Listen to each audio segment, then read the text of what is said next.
I love the outfit. But Thank you. I do have a question. I noticed that last year the cast was more machine-like, and the machine was more machine-like as well. But this season, the machine is more humanized as the cast becomes more humanized. Was especially Finch. Was that intentional within the arc of the characters in the story?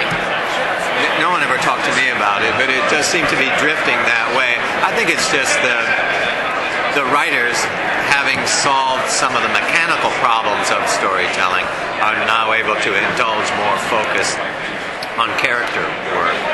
And I think it's a really smart idea to begin to humanize or personify the machine.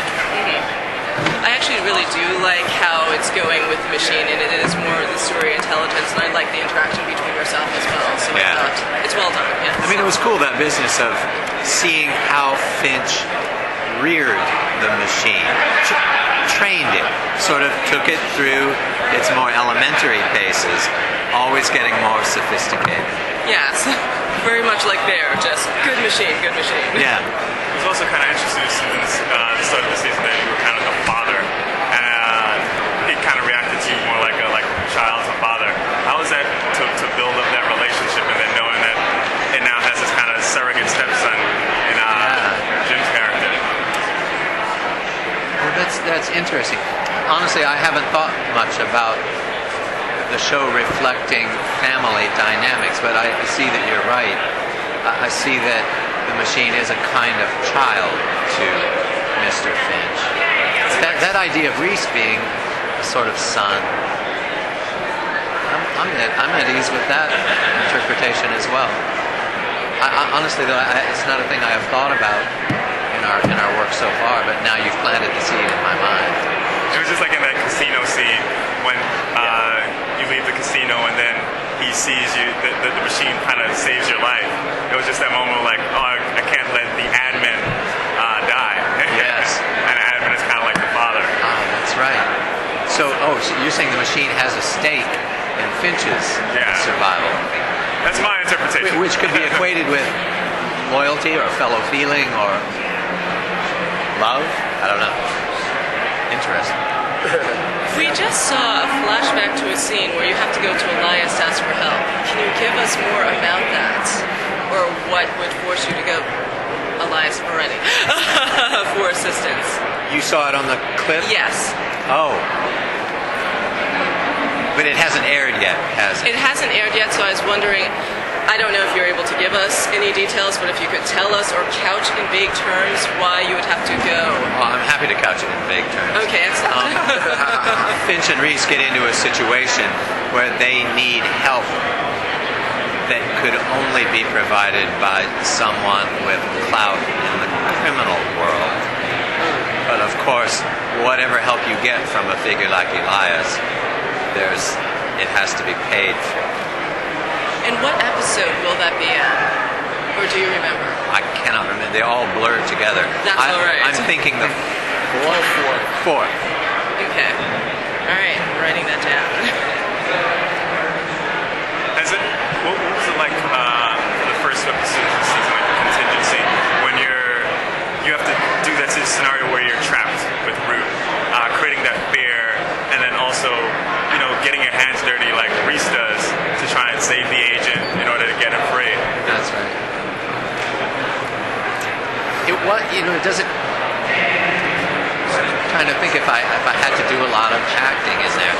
Once you're immobilized in a wheelchair or bound to a piece of furniture, if you sit there for a while, it's not hard to imagine how much it hurts to have zip ties on your wrists for a long period of time, or how uncomfortable it is to be not able to move or to cross your legs or whatever for a long time. And you begin to see how the deadeningness of those situations and how much you have to just sort of retreat within yourself, get numb, pack yourself in a kind of cotton wadding and just endure.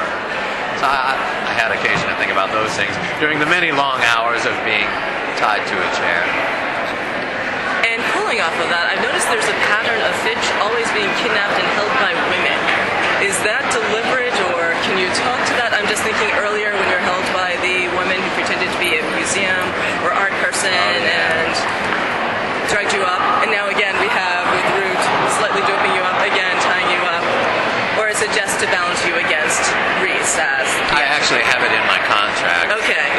All the bondage, and it must be with girls. Okay, with excellent, beautiful women. But it's fun, and one of the things I like about Person of Interest is the showy roles that they write for women.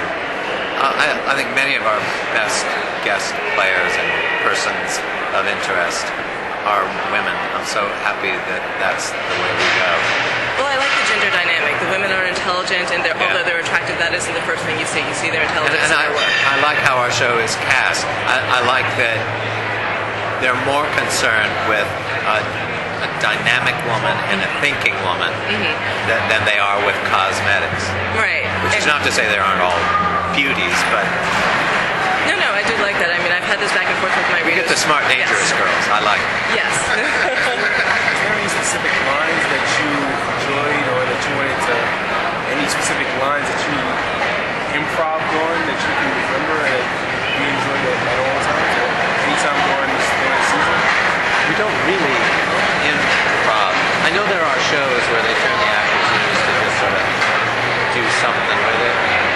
Ours is more strictly scripted. Is there any ones that you wanted to improv on? Well, I mean, occasionally I'll think of a better way to say a line, but then you negotiate that with...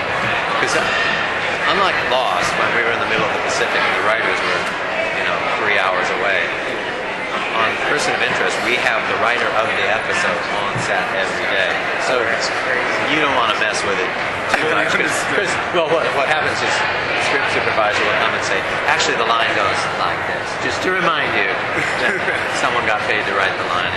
And one of the things I definitely enjoy is the fact that you're definitely in New York. Trust me, I'm a city worker and I see it all the time. I always see the posting saying Person of Interest Right. filmed here. We are everywhere. I enjoy it. East side, west side, uptown, downtown, all boroughs, Michael, first of all, your entourage. I thought you were the 13th Doctor. Love your entourage. Oh, Doctor Who. thank you. Yes. I'm sorry. I just can't get away from this. I have to ask you. And this was. I believe you were on Tab of Smiley. This was brought up to you during your interview. Because you play these sinister, creepy little guys like no other. And there was most of your scenes. Any scenes I see with you, particularly the one scene in Lost, season 2, your first. I believe when it was first introduced into the others, and you were having this scene where you were sitting on the beach and you were waiting for I can't remember, but it was almost like you were channeling Anthony Hopkins' Silence of the Lambs. I see a lot of parallel. I don't know if you're aware of it, if you're cognizant of it, but in a lot of what you do, you're just you have this enigmatic sort of this cagey like. Where I see a lot of Anthony Hopkins from Silence of the Lambs. And I don't know if you were at all aware of that. I liked him as an actor, but I mainly remember the more grotesque stuff that he did in that movie. Right. But he has. But I just mean that the mind games, the interaction between him and Clarice is like at times I just saw you mirror. It's fun. Well, those are good puzzles, and I like playing with puzzles and cat and mouse. Right. That kind of stuff. Excellent. It's good fun. I'm sorry, I'm a hip hop game. It's an honor to meet you and shake your hand. Now, what I like to ask any actor or anyone that's like perfecting their craft, like, what type of mindset do you have when you go into like one of your scenes, or is there certain rituals that you got to like really prepare you for the show? I don't do a lot of rituals in my TV work because you do so many takes. If you're in the theater, then you have a whole warm-up, a whole drill that you do before the show. Because the theater is more nerve-wracking, and because it's more of a high-wire act, once the curtain goes up and you make your first entrance, you're on your own, baby. And if anything goes wrong, you got to fix it, because ain't anybody going to come in and say, cut, let's start again. Yeah, that's so. But for TV, I just, I try to make sure I know the lines, and I try to play with it every time, so that it's same enough that it can be easily edited, but different enough that one take might be preferable to another. So has anyone? One last question. Who has been like an influence to you as you've gotten better in your acting in your career? Like, is there anyone you can say that's been a good influence or a good stronghold on you? I like to work with, always the guys that are older, because they've been doing it longer, and they've found ways to make it easy and look less like work. So that's why I like to work with senior actors. That's amazing. That's amazing. Last year we had That's all right. Well, we all got some challenges and also the greatest rewards of players to finish. They're the same as every other TV role. The challenges are to rise above the repetition of the work, and which could be deadening. To try to keep yourself refreshed and interested always.